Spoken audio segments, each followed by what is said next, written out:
Hello friends, welcome back to our channel Sahu science classes. Last video में मैंने आपको MOT and BVT theory के बारे में डिफरेंसेस बताए थे, जिसका नेक्स्ट पार्ट था हमें एमओ डायग्राम ड्रॉ करना था फॉर HCl एंड N2। तो आज की वीडियो में मैं आपको एनर्जी डायग्राम ऑफ HCl बताऊंगी कि हम उसे कैसे ड्रॉ करते हैं। ओके, सो स्टार्टिंग हम करेंगे। तो अगर हम आपने देखा होगा कि मोस्ट ऑफ अगर हम डायग्राम शो करते थे तो O2 N2 लाइक जैसे जो सिमिलर एटम्स होते थे उनके लिए करते थे। लेकिन यहाँ पर क्या है, हाइड्रोजन और क्लोरीन है, जिसका मतलब क्या कि हाइड्रोजन और क्लोरीन अलग अलग एटम्स हैं और अलग अलग चार्जेस रखते हैं। तो इसके लिए सबसे पहले हम इनकी इफेक्टिव न्यूक्लियर चार्ज मतलब कि ENC निकालेंगे, जिससे क्या होगा कि इनकी एनर्जी का हमें पता लगेगा कि इनकी एनर्जी कितनी होती है, H की कितनी होती है, Cl की कितनी होती है। ओके, ENC का फॉर्मूला निकालने के लिए हम Z माइनस सिग्मा, इसका मतलब स्लेटर रूल से Z माइनस सिग्मा ENC की वैल्यू निकालेंगे, जिसमें फॉर्मूला होता है Z माइनस सिग्मा। यहाँ पे Z क्या है, हमारा एटॉमिक नंबर है, एंड सिग्मा है यहाँ पर स्क्रीनिंग कांस्टेंट, जो हमारा एक कांस्टेंट होता है। इतना आपको आई होप आपको समझ में आया हो। सबसे पहले हम स्टार्टिंग करते हैं H की। तो आप सबको पता होगा कि हाइड्रोजन में सिर्फ एक इलेक्ट्रॉन होता है। अगर हम उसका इलेक्ट्रॉनिक कॉन्फ़िगरेशन करते हैं अवाउ रूल्स के अनुसार, तो क्या बनता है 1s1, जिसमें क्या है कि ये उसका न्यूक्लियस है, एंड उसके में सिर्फ एक शेल होती है जिसमें एक इलेक्ट्रॉन होता है। ओके, आई होप आप अंडरस्टैंड करें इस चीज़ को। अब इसके बाद हमें क्या निकालना है, ENC निकालनी है। तो 1s1 के लिए निकालना है। सबसे पहले हम क्या करते हैं, यहाँ पर जो Z है ENC for hydrogen is equals to Z। यहाँ पे Z एटॉमिक नंबर कितना है 1, यहाँ पे 1 आ जाएगा, माइनस जो सिग्मा है, सिग्मा का मतलब ये होता है कि जो इलेक्ट्रॉन हमने लिया है, हम इसमें से कोई भी इलेक्ट्रॉन चूज़ कर सकते हैं, बट हमारे पास तो एक ही इलेक्ट्रॉन है। तो जो इलेक्ट्रॉन हमने चूज़ किया है उसके अलावा उसकी शेल में कोई इलेक्ट्रॉन है तो यहाँ पर नहीं है, तो उसका आंसर हमारा क्या हो जाएगा 0। तो यहाँ पे आ जाएगा हमारा जो सिग्मा है वो हमारा 0 हो जाएगा। यहाँ पे कितना हो गया 1 माइनस 0। तो उसकी हाइड्रोजन के लिए जो ENC है वो कितनी आ गई हमारी, ENC इजिकल्स टू 1। ओके, तो ये हमारे हाइड्रोजन के लिए हो गई। यहाँ पे जो सिग्मा था वो कांस्टेंट होता है। हम इसमें सिग्मा में ये देखते हैं कि जो इलेक्ट्रॉन हमने चूज़ किया है उसके अलावा उसके शेल में कोई अदर इलेक्ट्रॉन है, तो हम उसके लिए उसकी वैल्यूज़ रखते हैं। ठीक है, तो हमारे पास कोई नहीं है, तो यहाँ पर आ जाएगा हमारा आंसर 0। अब हम नेक्स्ट करते हैं Cl के लिए। तो Cl में क्या होता है, उसका इलेक्ट्रॉनिक कॉन्फ़िगरेशन होता है 1s2 2s2 2p6 3s2 3p5। तो यहाँ पे 1s ऑर्बिटल, फिर 2s वाली, 2 वाली और 3 वाली, इन ऑर्बिटल्स का निकालेंगे ENC। 70 इलेक्ट्रॉन्स होते हैं। ओके, सो फर्स्ट पहले हम निकालेंगे 1s2 ऑर्बिट के लिए। तो हम जब फर्स्ट ऑर्बिट के लिए निकालेंगे तो क्या होगा 1s2 वाली के लिए, तो ENC इक्वल्स टू क्या हो जाएगा Z माइनस सिग्मा, वही फॉर्मूला है सेम। अब Cl का कितना होता है एटॉमिक नंबर, वो रहता है 17 माइनस, अब यहाँ हम बना लेते हैं पहले से, ये है इसका न्यूक्लियस, और यहाँ पर इसके फर्स्ट ऑर्बिट में कितने इलेक्ट्रॉन्स हैं 2, एक। इसके बाद तो ये हमने क्लोरीन का ऑर्बिटल सिस्टम बना दिया है, ऑर्बिटल डायग्राम बना दिया है। तो अब क्या करना है हमें, अब यहाँ पे आप देखिए सबसे इसके इनर ऑर्बिटल में मतलब फर्स्ट 1s2 वाली में कितने इलेक्ट्रॉन्स हैं, 2 इलेक्ट्रॉन्स हैं, जिसमें से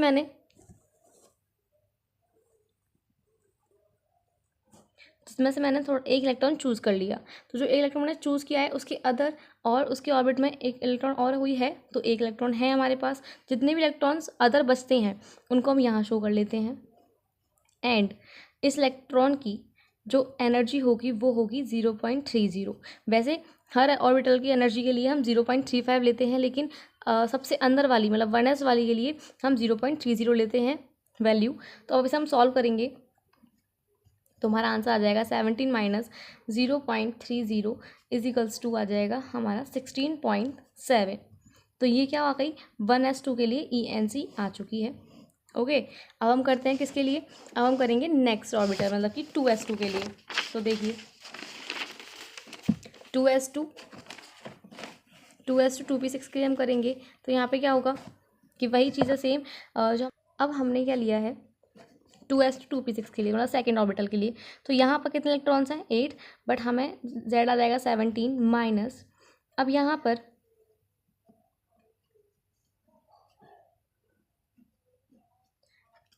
पर इस इलेक्ट्रॉन मतलब इसमें एक हमने चूज़ कर लिया ये वाला इलेक्ट्रॉन, मतलब कोई भी आप चूज़ कर सकते हैं, उसमें कोई प्रॉब्लम नहीं है। तो आपने जब एक इलेक्ट्रॉन चूज़ कर लिया तो बाकी कितने इलेक्ट्रॉन्स और बचे इसके पास 7, 1 2 3 4 5 6 7। तो जो बचे हुए होते हैं हम यहाँ पे शो कर लेते हैं उसे, और मल्टीप्लाई कैसे करेंगे उसकी एनर्जी से, उस ऑर्बिटल की एनर्जी से। तो कितनी होती है 0.35। मैंने अभी बताया आपको कि सिर्फ अंदर वाली ऑर्बिटल के लिए 0.30 होती है और बाकी सबके लिए हम 0.35 लेते हैं।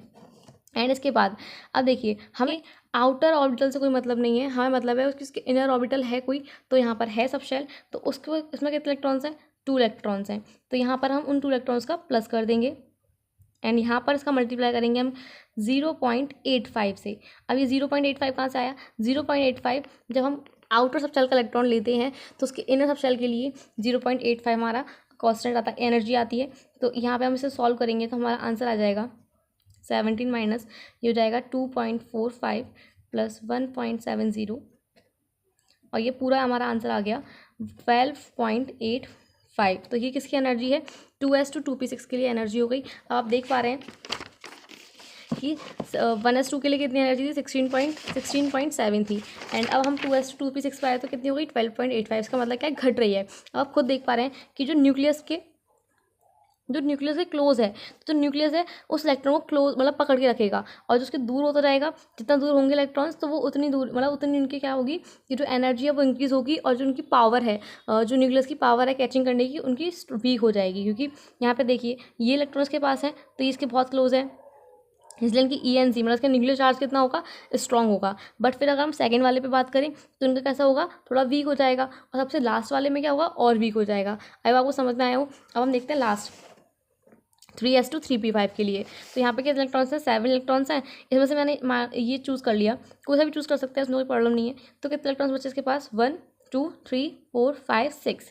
तो कितने बचे हैं इसके पास 6। यहाँ पे आ जाएगा 17 मतलब इसका एटॉमिक नंबर एंड माइनस हो जाएगा कितने इलेक्ट्रॉन्स बचे थे 6, मल्टीप्लाई करेंगे हम 0.35 से। एंड अब यहाँ पर देखिए ये सबसे आउटर है, इसके इनर में कितने हैं ये, इसमें कितने इलेक्ट्रॉन्स थे 8 इलेक्ट्रॉन्स। तो 8 इलेक्ट्रॉन का मल्टीप्लाई कैसे होगा 0.85 से। ये मैंने आपको बताया कि सबसे आउटर वाले के इनर में मतलब सेकंड इनर में कितना हो जाएगा, किसे मल्टीप्लाई करेंगे हम 0.85 से। आप इसको अच्छे से याद करिएगा, भूलेगा मत। अब इसके बाद देखिए इसके अंदर भी एक और हमारी सबशेल रह गई है, एक और ऑर्बिटल रह गई है, उसके में कितने इलेक्ट्रॉन्स हैं 2 इलेक्ट्रॉन्स हैं। कितने हैं 2। इसका मल्टीप्लाई हम करेंगे 1 से। देखो सबसे आउटर ये थी, उसके बाद इसकी इनर कौन है ये, उसका हमने मल्टीप्लाई करा है 0.85 से। अब इसके भी इनर में कौन है जिसमें 2 इलेक्ट्रॉन्स हैं, उसका मल्टीप्लाई करेंगे 1 से। ठीक है। अब जो हमारा ENC आएगा जब आप इसे सॉल्व करेंगे तो आपका जो आंसर है वो आएगा 6.1। तो ये इसके लिए आ गई 3s2 3p5 के लिए। अब आप देख पा रहे हैं, मैं यहाँ पे शो कर देती हूँ आपको कि सबसे पहले 1s2 के लिए हमारा जो ENC आया था वो आया था 16.7। उसके बाद 2s2 2p6 के लिए आया था 12.85। ओके एंड फिर लास्ट 3s2 3p5 के लिए क्या आया 6.1। तो आप देख पा रहे हैं कि जो उनका ENC है वो डिक्रीज़ हो रहा है। इसका मतलब क्या है कि जो न्यूक्लियस है उसकी जो कैचिंग पावर है दूर तक इलेक्ट्रॉन्स जाने की वो ढंग से नहीं कर पा रहा है, कैच नहीं कर पा रहा।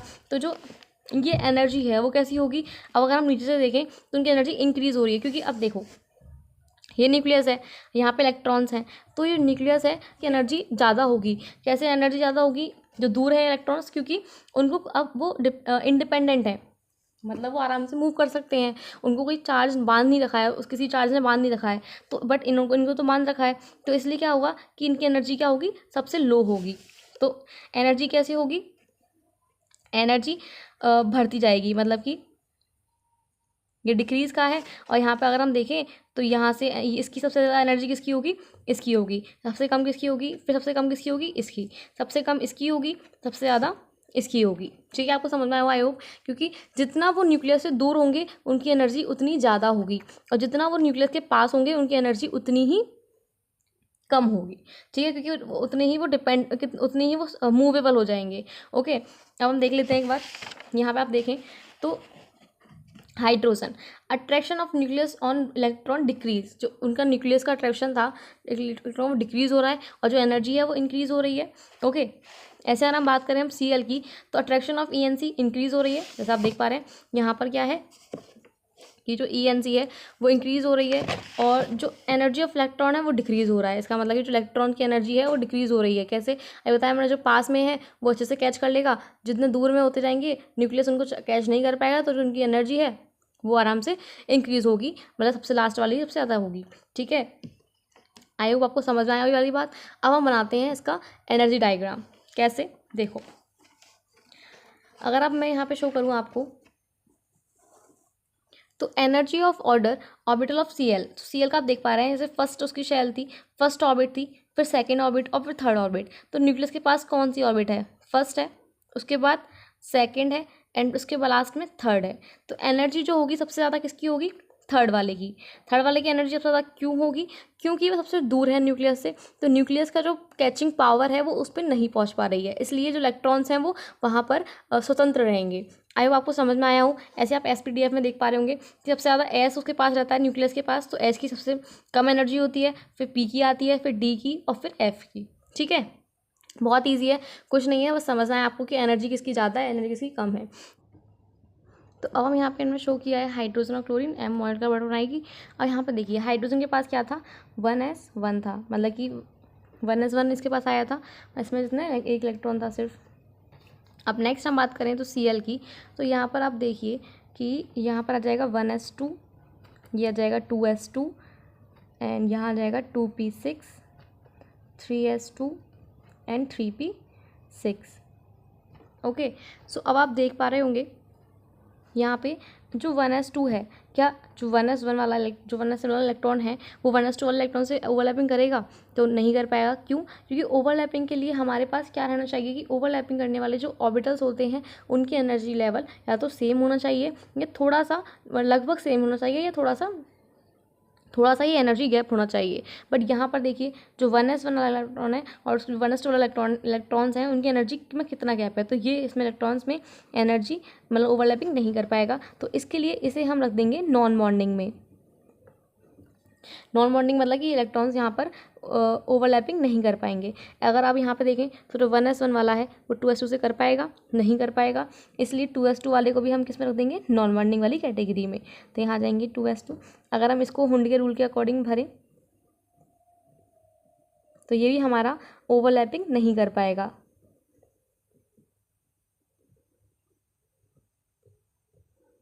तो ये भी सेम आ गया, थोड़ा सा डिफरेंट, मतलब यहाँ आप देख पा रहे होंगे इलेक्ट्रॉन मैंने फिल कर दिया है। अब यहाँ बात करें हम तो जो 1s है और जो 3p6 और 3p5 आएगा यहाँ पर, सॉरी मिस्टेक। तो यहाँ पे जो 3s2 है, तो अब जो 1s है वो ओवरलैपिंग किसका करना चाहेगा, जिसकी एनर्जी उसकी या तो इक्वल हो या थोड़ा सा उसमें एनर्जी गैप हो। बट यहाँ पर आप देख पा रहे हैं कि 3s2 में भी इतना एनर्जी, थोड़ा सा उसके पास एनर्जी गैप ज़्यादा है, तो इसलिए ये 3s2 से भी ओवरलैपिंग नहीं करेगा।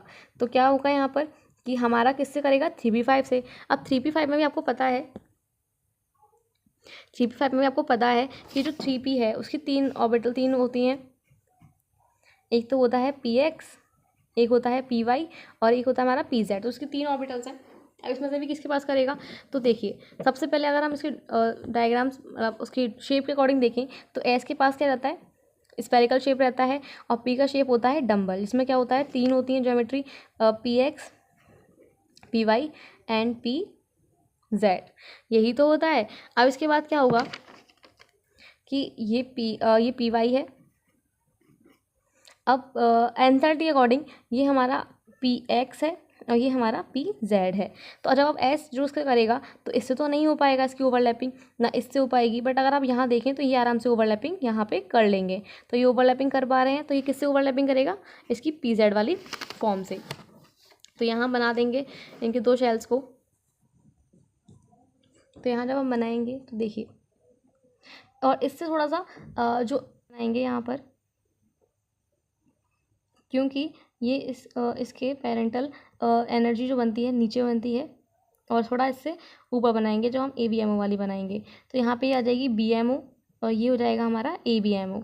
और ये जो बाकी के जो 2 इलेक्ट्रॉन 2 ऑर्बिटल्स बची थी पी एक्स और पी वाई, उनको हम कुछ नहीं करेंगे, उनका सेम ऐसे ही आ जाएगा। अब पहले हम यहाँ पे इलेक्ट्रॉन्स फिल करते हैं, तो 1 2 3 4 और यहाँ पे 5, और यहाँ पे कितने ऑर्बिटल है, कितने इलेक्ट्रॉन्स है, 1, तो यहाँ पे कितना हो गया 5 और 1 6। अब हमें 6 भरना है, पहले एक यहाँ से भर लेंगे और एक यहाँ से भर देंगे, तो हो जाएगा हमारे इलेक्ट्रॉन्स कंप्लीट हो चुके हैं जिनमें ओवरलैपिंग होनी थी। ओके, इसके बाद क्या करना है, कितने इलेक्ट्रॉन्स हमारे रिमेनिंग बचे हैं, कि रिमेनिंग कितने बचे हैं 4, जो पी एक्स और पी वाई में है। तो यहाँ पे हम हुंड के रूल के अकॉर्डिंग भर देंगे 1 2 3 एंड 4। तो यहाँ इन्हें मिला लीजिएगा। ये थोड़ा सा गैप नहीं था इस पेज पे, इसलिए थोड़ा ऐसा बन गया है, लेकिन आपको अच्छे से स्पेस के साथ बनाना है क्योंकि इनमें बहुत एनर्जी गैप रहते हैं। ओके, तो ये हमारा हो जाएगा HCl का डायग्राम। थोड़ा टेढ़ा सा बन गया है, लेकिन आपको अपनी कॉपी में अच्छे से बनाना है, अपनी नोटबुक में प्रैक्टिस करनी है इसकी। इसमें सिंपल ये होना है कि इसके साथ भी इसकी बॉन्डिंग नहीं है, तो ये नॉन बॉन्डिंग कैटेगरी में आ गया। और यहाँ पे जो BMO और ABMO का मतलब है bonding molecular orbital and anti bonding molecular orbital. जिसमें बॉन्डिंग मॉलिक्यूलर ऑर्बिटल की एनर्जी जो होती है वो डिक्रीज रहती है और एंटी बॉन्डिंग मॉलिक्यूलर ऑर्बिटल की एनर्जी ज़्यादा होती है। ओके, तो हमारे पास जो 1s1 इलेक्ट्रॉन था उसने 3p5 के PZ से इलेक्ट्रॉन से ओवरलैपिंग की, और यहाँ पर 2 इलेक्ट्रॉन्स आ चुके हैं, और जो बाकी के 4 रिमेनिंग इलेक्ट्रॉन्स बचे थे हमने उनको ऐसे ही रख दिया है नॉन बॉन्डिंग कैटेगरी में। और ये जो हम शो करते हैं ये हम करते हैं एनर्जी को, यहाँ पर ये एनर्जी डायग्राम होता है। अब इसको देख लेते हैं, इसकी हम प्रॉपर्टीज़ देख लेते हैं कि क्या क्या चीज़ें आई हैं। अब हम इसे काउंट करेंगे कैसे, सबसे पहले हम इसके बॉन्ड ऑर्डर को काउंट करते हैं कि बॉन्ड ऑर्डर यहाँ पर क्या आया है। तो बॉन्ड ऑर्डर निकालने के लिए फॉर्मूला आपको पता होगा कि NB माइनस में NA अपॉन में 2 आ जाता है। इसका मतलब है बॉन्डिंग मॉलिक्यूलर ऑर्बिटल माइनस में anti bonding molecular orbital upon में 2। तो यहाँ पर आप देख पा रहे हैं कि सारे तो नॉन बॉन्डिंग है, इनमें इन्होंने बॉन्डिंग नहीं की, इन्होंने ओवरलैपिंग नहीं की है। ओवरलैपिंग किसने की है, BMO वाले ने, जिसमें कितने इलेक्ट्रॉन्स है 2। तो यहाँ पे कितना आ जाएगा 2, एंड यहाँ पे ABMO में कोई इलेक्ट्रॉन्स फिल नहीं किया गया है, तो यहाँ पे आ जाएगा 0 अपॉन में 2 इजिकल्स टू यहाँ आ जाएगा B। तो हमारा बॉन्ड ऑर्डर कितना हो गया 1। इसका मतलब उन्होंने क्या बोला कि H और Cl के जो बीच में बॉन्ड बनता है वो एक सिंगल बॉन्ड बनता है, जो हमें पता भी है कि HCl बनता है। अब इसकी बॉन्ड ऑर्डर को देखकर और इसकी डायग्राम को देखकर हम इसकी प्रॉपर्टीज़ को बताएं, तो इसकी फर्स्ट प्रॉपर्टी होती है कि ये स्टेबल होगा एंड एग्जिस्ट करेगा। एग्जिस्ट क्यों कर रहा है, क्योंकि इसके सारे पेयरिंग इलेक्ट्रॉन्स हैं। ओके, और जब भी हर ऑर्बिटल में पेयर इलेक्ट्रॉन्स होते हैं तो उन्हें उसके जो उसकी जो नेचर होता है, प्रकृति होती है, वो होती है हमारी डायामैग्नेटिक, जिसे हम बोलते हैं प्रतिचुंबकीय। ओके, एंड पेयर सारे इलेक्ट्रॉन पेयर्ड हैं, तो उसके लिए इसका कलर जो होगा वो कलरलेस होगा। इसके पास कोई भी कलर नहीं होता क्योंकि ये सारे पेयर्ड इलेक्ट्रॉन्स होते हैं। आई होप आपको ये HCl वाला डायग्राम एमओ एनर्जी डायग्राम समझ में आया हो। इलेक्ट्रॉनिक कॉन्फ़िगरेशन बनाए तो एमओ डायग्राम के थ्रू, एमओ ऑर्बिटल थ्योरी के थ्रू, तो यहाँ पे बनेगा हमारा 1s2 और n का मतलब जो नॉन बॉन्डिंग रह गए, इसकी एनर्जी किससे ज़्यादा कम होगी 2s2, देन 2p6, 3s2, मैं यहाँ शो कर देती हूँ 3pz, फिर 3px, और 3px और 3py की एनर्जी इक्वल है, इसलिए इनको हम इक्वल साइन लगा देंगे। और यहाँ पे जो z है इसकी ऑर्बिटल में कितने इलेक्ट्रॉन्स हो गए 2, तो यहाँ पे आ जाएगा 3p2z। तो ये इसका इलेक्ट्रॉनिक कॉन्फ़िगरेशन है। तो ये था हमारा HCl डायग्राम, जैसे आप शो कर सकते हैं। थोड़ा सा छोटा बना है, लेकिन आपको अपनी कॉपी में अच्छे से स्पेस के साथ बनाना है, जैसे ईजी रहेगा। और यहाँ पर अगर मैं फिर से आपको बता दूँ तो ये 1s2, 2s2, 2p6, 3s2 वाले ऑर्बिटल्स ने कोई भी ओवरलैपिंग नहीं की है। और क्यों नहीं की है, क्योंकि इनकी जो एनर्जी है 1s1 के थ्रू बहुत ही ज़्यादा कम है, और जो एनर्जी हमने निकाली थी वो ENC के थ्रू निकाली थी Z माइनस सिग्मा फॉर्मूले से। और जो ऑर्बिटल ओवरलैपिंग करता है वो करता है PZ, जिसका एक इलेक्ट्रॉन और 1s1 का इलेक्ट्रॉन आपस में ओवरलैपिंग करके एक ऑर्बिटल नहीं बनाते हैं, जो MOT थ्योरी के अकॉर्डिंग हमने ये किया है। तो आई होप आपको ये एमओ डायग्राम ऑफ HCl समझ में आया हो। अगर कुछ भी डाउट हो तो प्लीज़ कमेंट कीजिएगा और अपनी फ्रेंड्स के साथ शेयर कीजिएगा अगर आपको अच्छा लगा हो तो, एंड चैनल को सब्सक्राइब कीजिएगा। Thank you so much.